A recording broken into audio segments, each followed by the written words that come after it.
bakery and stays for 24 years until she retires, raising and supporting her children on her own.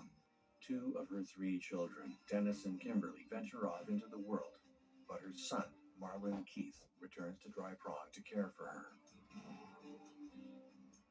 Marlon Keith Smith, he was well liked and respected. He was a hardworking, dedicated employee at an auto body shop, and he took care of his mom. He's worked at the same auto body shop for 15 years. A steady, skilled, and reliable employee. Keith is a really well-liked member of this community. He's a skilled auto mechanic. He also lives with his mother and takes care of them, and both of them are really well-liked in the community. He's an auto body guy, and he has a very meticulous work ethic. People have to come to see him, and he knows, a large number of people in the community. Hard-working and personable church-going folk. Prior to the fall of 2003, Keith is spending most of his time caring for his mother, working at his auto repair shop, and basically living a very quiet life.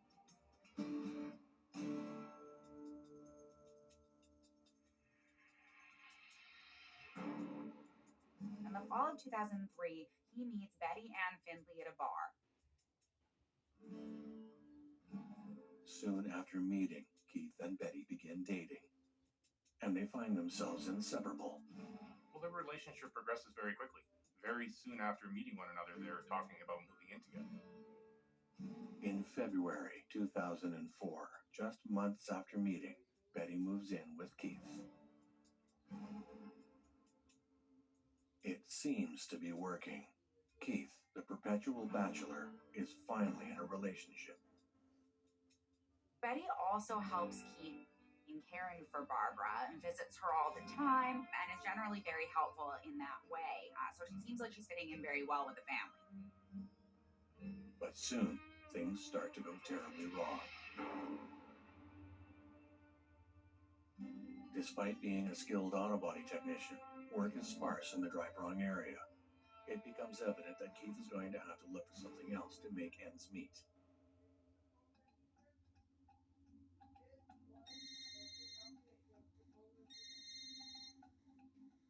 Nine months after Betty moves in, Detective Seduth at the Grand Parish Sheriff's Office receives a phone call. Billy Nugent, Keith's uncle and Barbara's brother-in-law, hasn't seen or heard from Keith in 3 weeks. In response, Detective Seduth calls Betty. Betty explains that Keith is in New Mexico working on a construction site, and has been since October. Betty tells investigators that Keith is working in New Mexico and that he usually calls to check in every Wednesday. She tells police that she'll ask Keith to contact Billy and let him know he's okay within the next few days. So Billy decides that he's going to wait to see whether or not Keith calls and give Betty the benefit of the doubt before making a formal missing persons report. When it comes to filing missing persons reports, every jurisdiction is a little bit different. They typically expect a member of the family or a very close friend or somebody who knows the missing person very well to make that report. After speaking with Betty, Detective Seduth checks back in with Billy Nugent. Billy mentions something else to the detective, that Keith's mother Barbara has been experiencing strange medical issues. Billy is very close with his sister-in-law. Billy also tells officers that in the past month or so, Barbara has been experiencing a large number of health issues, and he's actually obtained a power of attorney over her. So what a power of attorney does is it gives someone else the ability to make financial and medical decisions for someone who doesn't have the capacity to do that for themselves anymore. He checks in on her daily. He recounts the events of the past month to the detective. In the late fall of 2004, Barbara becomes sick, showing strange symptoms. Barbara's speech is slurred and she has a difficult time walking. Over the next few days, according to Billy, Barbara's symptoms become progressively worse. Betty visits often to help care for Barbara. This is unusual for her, and they finally make the decision to take her to the hospital to get her checked out.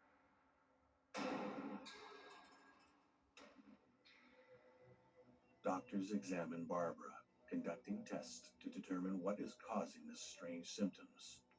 But at this point, the doctors are unable to determine what's wrong with her. After some time in the hospital, Barbara's symptoms improve. They're ultimately unable to determine what the problem is, and they have no option but to release her and send her home. With the help of Billy and his wife, Barbara's sister Carol, Barbara returns home, seemingly in good health.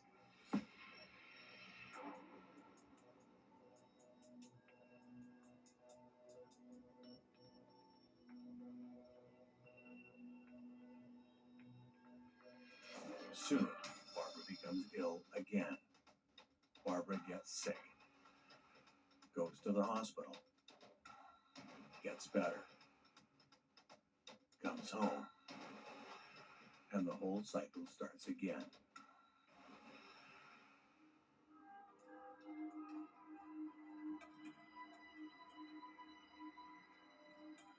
So it certainly seems like there's a pattern here. Barbara gets sick again, goes back to the hospital, and gets better again. Eventually, Barbara goes back to the hospital, and they finally run a series of toxicology tests.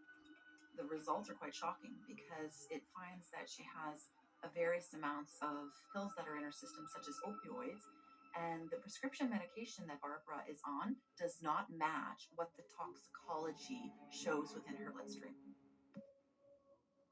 She's a 71-year-old woman, and the number of opiates in her system is indicative of either hardcore abuse or that something else is going on. The family suspects that Betty is involved with this somehow, but actually, Betty has been under investigation for some time now, but not for poisoning Barbara. Home Aglow showed up right on time and did my dishes, my laundry, they even cleaned my windows. I love that you just pick a date, pick a cleaner, and enjoy a spotless house for $19.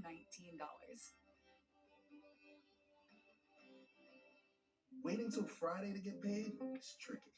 I'm a musician and a music teacher, and I play gigs. Sometimes I have to travel and rent out equipment for the weekend, or else I have to cancel. Then I heard about Chime. Now I get paid 2 days early, no fees. Early payday guarantees that I can make it to any gig, any rehearsal, anytime. It's easier for me to do what I was put on the planet to do, and that's music. Chime really makes it easier for me to live my dreams. Join me at chime.com. This is the all-day, everyday bra. Super comfortable. Oh my goodness. I just love this bra. Telling you Fabletics never misses. It actually hooks in the back for more support. This is my favorite so far. You really can wear it all day, every day. A better banking app is right at your fingertips. Download Dave, and you could get up to $500 in 5 minutes or less. No interest, credit checks, or late fees. Download the Dave app now or go to dave.com today. As you get older, your liver health becomes an increasingly important part of the aging process. We created Dose for your liver to make taking care of your liver easy. Dose is an organic blend of liver-supporting ingredients and is clinically backed to promote healthy liver function so that nothing's holding you back. This is Litter Robot, the highest-rated self-cleaning litter box that removes the chore of scooping. After your cat exits, Litter Robot automatically cycles, separating the clean litter from the dirty clumps. Never scoop again with Litter Robot. Every home tells a story. Hey, it's Christina Hall. Welcome to my home. With every home I design, from my house in Tennessee to here in Newport Beach, there's a signature touch that truly elevates the ambiance. These aren't just any Centene products. These are Hotel Collections cold air diffusers. In every part of my home, from the living room to the bedroom, this is the touch that truly sets it apart.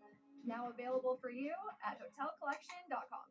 I was seeing this bra all over my Instagram feed. I'm sure you're seeing it too. This is the most comfortable bra I've ever put on in my life. I love it because, one, it's not underwire. I hate underwire. It smooths out your back. It doesn't give you back fat or back rolls. You can wear this under a t-shirt and it wouldn't leave any marks or bulges. So not only is it super supportive, lifting and smoothing, but you have all that without an underwire and without a ton of padding. So if you're looking at this and it's available, I promise you won't regret it. Try risk-free with our 30-day fit guarantee at honeylove.com. When you use Ibotta, there's a 100% chance of cash back. Hello? At offers, shop, and watch the money pour in. There's money Make it rain every time you shop. 1 second, Grandma. This guy's gonna buy my car. Okay, you need Carvana. Entering plate number, no accidents, right? No. Generating offer. Carvana can pick it up tomorrow. That's an amazing offer. Sell your car the easy way with Carvana. Strapless bras never fit small, trusted women. Meet the bra that you can count on by Pepper, the bra company for double A to B cups. The MVP strapless bra has boob-hugging lift with no cup gaps. You need to try Pepper bras. Go to wearpepper.com. Dry Prong, Louisiana, population of almost 500.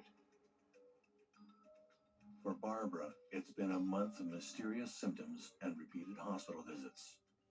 The toxicology screen reveals that Barbara has high levels of opiates in her system. While all of these health issues are occurring for Barbara, Keith, who was her main caregiver, vanishes. Keith's uncle has informed Detective Seduth that no one has heard from Keith in 3 weeks. For him not to be returning home to assist her when she's in medical distress certainly seems strange and is very out of the ordinary. Betty tells him that the two are low on funds, and so Keith is in New Mexico working on a construction project. Keith will call them in about a week. Both Keith's family and detectives wait for his call. But Betty is already on the detective's radar for something else. There's been a report of bad checks signed to Barbara's account. This causes detectives to take a look at Betty's records. They discover that 10 years prior to meeting Keith, she was charged with multiple counts of fraud.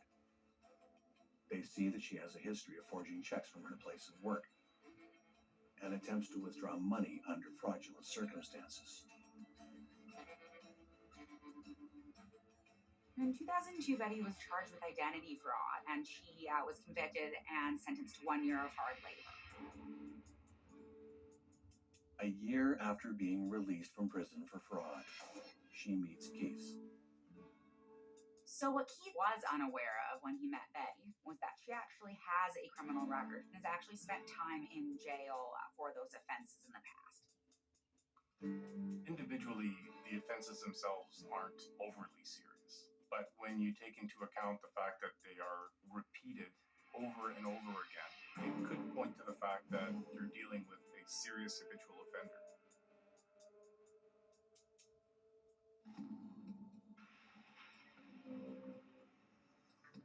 After Barbara's toxicology report and Betty's criminal history come to light, Billy checks Barbara out of the hospital and takes her directly to his house. Billy takes her straight to his house, and Betty actually attempts several times to go visit her there, and Billy stops her from coming in order to protect Barbara. Barbara soon makes a full recovery and does not have any further symptoms. In November 2004, Barbara is going through her checkbook and discovers that 5 checks have been forged from the checkbook. She did not write these checks. At this point, investigators believe that Betty has been stealing checks on her frequent visits to check up on Barbara. Barbara worked her entire life for the little money she has. The $3,000 Betty steals from her is probably almost everything she has. The family also believes that during these same visits, Betty has been poisoning Barbara. The belief is that whenever Betty visited Barbara, not only did she obtain the checks and forge them, but she was also slipping some sort of intoxicant into her tea.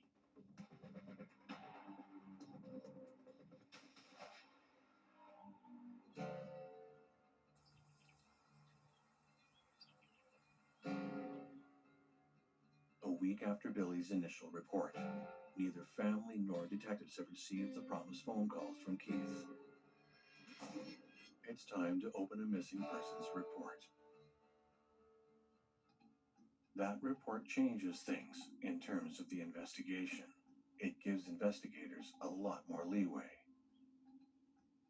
So at this time, the investigation into where Keith is and where he has been this whole time kicks into high gear. Betty has stated that Keith was out of work when he went to New Mexico to make some extra income. On November 19th, a subpoena is ordered and Betty's phone records are pulled. This entire time, Betty has been claiming that Keith has been in New Mexico, but an examination of the phone records reveal absolutely no calls to or from New Mexico at any time. Investigators had their suspicions, but now they have the proof. Betty is lying. The question at this point is, where is Keith? Nobody seems to know. 4 days after the phone records are pulled, detectives receive a tip from a confidential informant. The tipster relays the location of a possible gravesite. And for Betty, it is very close to home. In a missing persons case, when you have no idea what's happened to this person, it's very important that people come forward. We refer to these people as tipsters. They call with all types of what they think is important information, and police have to be cognizant of all of it, and they need to take it all into account. But this particular information is very specific, and it relates to what could potentially be very damning physical evidence. So in this case, an anonymous tipster contacts police and tells them that they saw a strange hole in Keith's backyard, and also testified that they saw 2 bloody pillowcases being removed from the residence. Not only does the informant tell the police about the 2 stained pillowcases, but actually delivers the stained pillowcases to the police. Detectives quickly obtain a search warrant on Keith's house.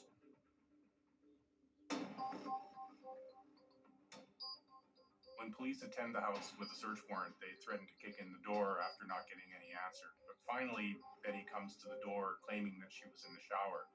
But it was pretty obvious to the detectives at the time that she wasn't in the shower. Her hair was dry. There was no sign of having been in the shower. Depending on what is being searched for, the officers or the detectives would conduct a very meticulous, methodical search of the area that is of concern. They would document everything they've searched, as well as documenting everything they find that they believe is relevant to their investigation. Now, if they do find evidence, it's very important to establish this chain of custody if they want to present it in a court of law. It's very important that they can establish that nobody else tampered with any evidence that they would have located. The tipster was actually correct. There was an anomaly in the backyard. It did appear that something had been buried back there. In the dug-up area, police notice a pungent odor. They also find a number of items, including hair and an extension cord. Betty tells detectives that before Keith left for New Mexico, he killed a dog, and she guesses that the hole in the backyard is where he buried it. Officers send the found items, including the hair samples, away for testing. Even though authorities discover what looks like a grave in her backyard, they still don't have enough to arrest her. At this time, detectives don't have enough evidence to charge Betty in relation to Keith's disappearance. However, they do have enough evidence to charge her with forgery. So at this time, they charge her with forgery so that they can at least hold her in custody while they continue to investigate Keith's disappearance and also keep her away from Barbara. On December 7th, Betty is arrested on a total of 16 counts of forgery, gathered through 2 separate investigations by 2 counties. She is taken to Rapids Parish Jail.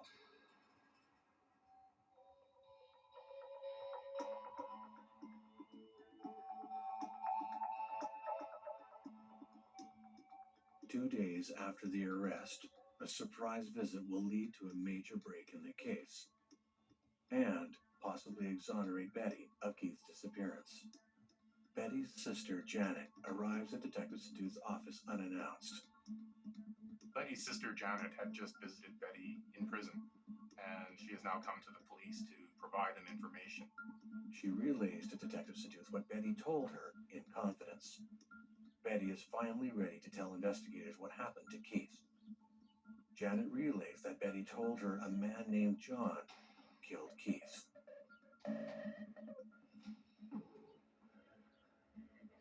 Janet explains that she, in fact, knows John very well and had been in a romantic relationship with him, as had Betty.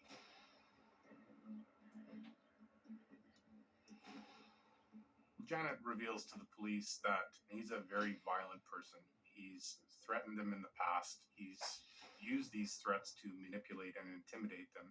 She discloses that John had beat her on multiple occasions. John had been abusive to Betty in the past. Janet knew this for a fact. Given this new information, John's violent past corroborated by an outside witness, this is a vital new lead.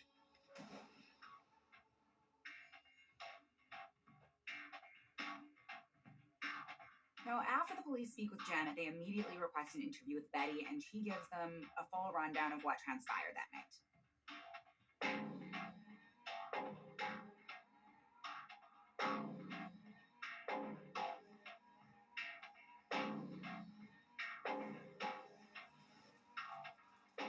John shouts at Betty that he wants the money that she owes him. She tells him that she doesn't owe him any money and demands that he leave.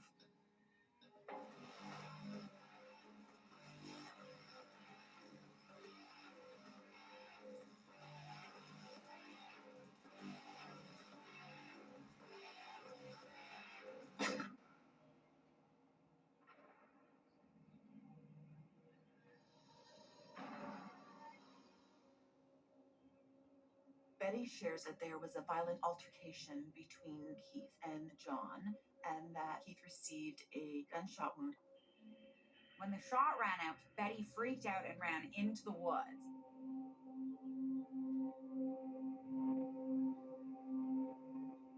Betty claims that she hides in the woods for hours, waiting for John to leave. She finally hears the car start and drive away. She hides for another few hours, then returns to the house. Betty knows something terrible has happened.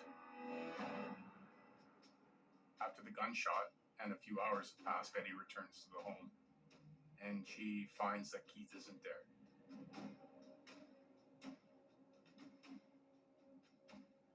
She does see blood, and she cleans it up, but she doesn't say anything to anybody. She's afraid that if she says anything, John will kill her family.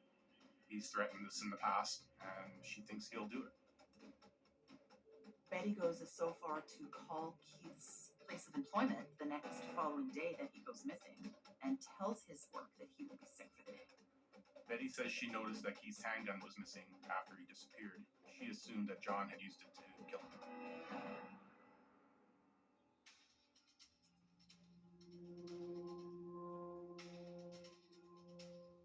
Betty tells police that it's possible that John dug the hole in the backyard while she was hiding in the woods, tried to bury Keith in it, and then discovered that the hole was too small. She also tells police that John drove a black Jeep and that he definitely arrived and left in that Jeep that night. A quick search shows that a black Jeep is registered to John. The story that Betty tells officers at this point does seem credible. This person, John, does seem to exist. In fact, he owns a black Jeep, which is registered to him. So it does seem likely that he is a person of interest in this case. Betty's recounting is credible enough that investigators now have a new suspect on their hands. Days after interviewing Betty, Detective Montgomery speaks with John. The police go talk to John, and John tells the police that he did date Betty about 2 years ago, but that he broke up with her when he discovered that she was forging checks from his bank account. Detective Montgomery then tells John of the allegations Betty made against him. He seems baffled. He claims he didn't even know Betty was living in Dry Prong and hadn't seen her in a year. Obviously, he could be lying about not knowing where she lived. So Montgomery asks him what kind of car he drives. John says a white Ford pickup. He claims he had driven a black Jeep 3 years ago when he was dating Betty. With respect to the vehicle, he acknowledges he did in fact own a black Jeep, but that he had sold it to a friend 3 years ago or so. But his wife unfortunately had an accident with it, and the vehicle was written off, so it's no longer on the road. John provides the name and phone number of the friend and the license plate number of the car. Later, it all checks out. The Jeep was wrecked 3 years ago. But Betty doesn't know that. She thinks John still drives it. When you look at all these details that John has provided, They do seem to jive somewhat with what Betty is saying, but really her story isn't adding up at this point. Betty is clearly lying to the police. As investigators shift their focus back to Betty, Detective Montgomery receives another surprise visit from Janet. This time, she literally delivers the keys to the case. This is Litter Robot, the highest-rated self-cleaning litter box that removes the chore of scooping. After your cat exits, Litter Robot automatically cycles, separating the clean litter from the dirty clumps. Never scoop again with Litter Robot. At Consumer Cellular, we pride ourselves on getting you the exact same nationwide coverage as the leading carriers for up to half the cost. But don't worry, we've got a lot more than that going for us. Woo! Like this beautiful store in Arizona, for example. It's the perfect place for me to tell you a little bit more about our phones and how they can become your phones. You name it, we probably got it. We have the top smartphones from all the major companies. If it's state-of-the-art cameras you want with space-age metal housing, we got them. If you want a smartphone with lots of bells and whistles but won't break the bank, we've got that too. We even have flip phones like the Iris Flip. If you're someone that doesn't need all that mumbo-jumbo and just wants something simple. And now, we even have watches. We do. No matter what device you choose, you'll be happy to know that if your data needs change, No problem. with our SmartFlex feature, you don't have to sweat it. Like say you're on a road trip out west and end up using a bunch of data. We can simply flex you up to the next data tier for as little as $5. Then, when you get home, you can flex right back down with no penalty, so you only pay for what you actually need. With Consumer Cellular, you get the exact same nationwide coverage as the leading carriers for up to half the cost. I know what you're thinking. What if I don't have one of these amazing stores in my town yet? Can I get these phones sent to me? Yes, you can. Will our award-winning customer service help me switch over or add a line for $15 to make my own family plan? Of course they will. Is it easy? Easy as pie. You see that tower out there? It's a beauty. And there are thousands more like it, working hard for me and you, supplying 5G coverage to this beautiful nation of ours. We know how important coverage is. That's why we offer a risk-free guarantee. If you're not satisfied within 30 days of activation, you can pay nothing. Oh, look. And for a limited time, new customers get their second month free. Call 800-311-5340.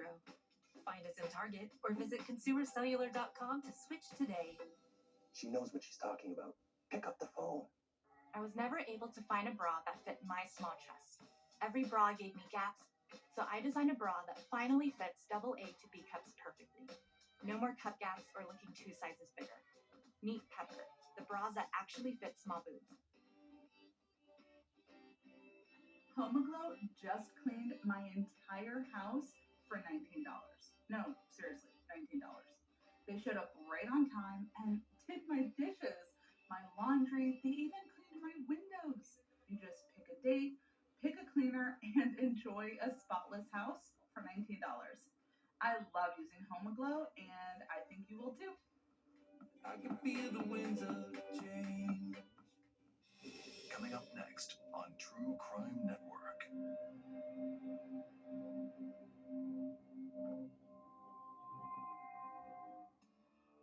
Dry Prong, Louisiana.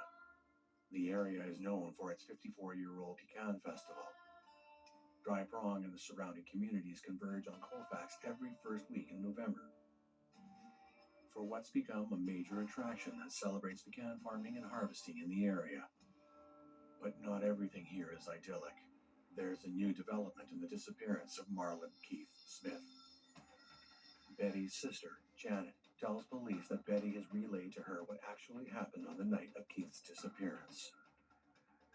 An ex-boyfriend of both Betty and Janet, a violent, abusive man, visits Betty and shoots Keith.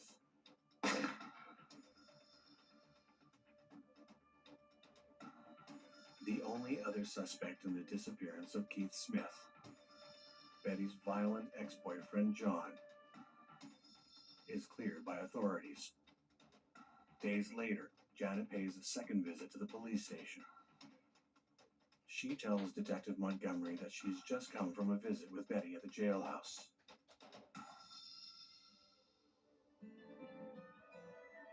Janet begs Betty to stop lying and tell investigators everything she knows.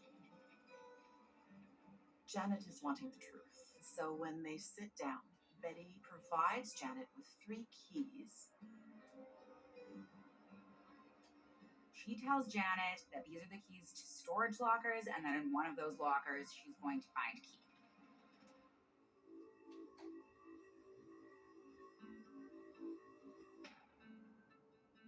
Betty should not have had these keys in prison. How she got them there, no one really knows. Prisoners often smuggle things into jail or into prison.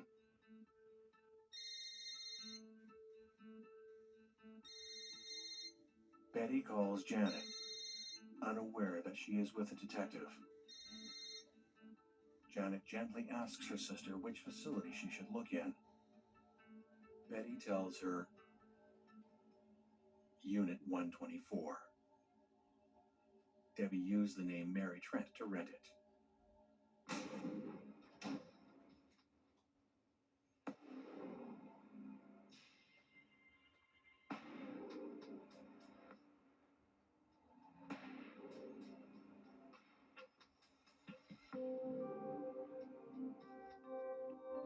So investigators seek out Unit 124.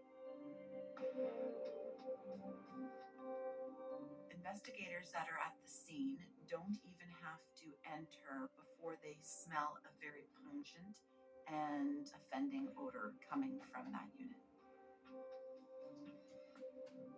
Detective Montgomery applies for the search warrant while the scene is secured.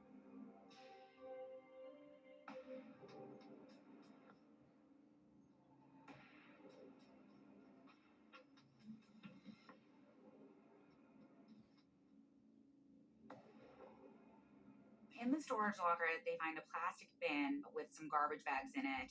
Investigators open up the bags and they find human remains, but the human remains are not intact. They have been cut up into pieces.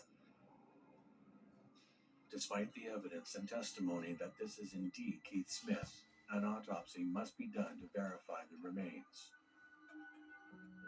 Unfortunately for the Smith family, investigators confirm that this is the body of Marlon Keith Smith of Dry Prong, Louisiana.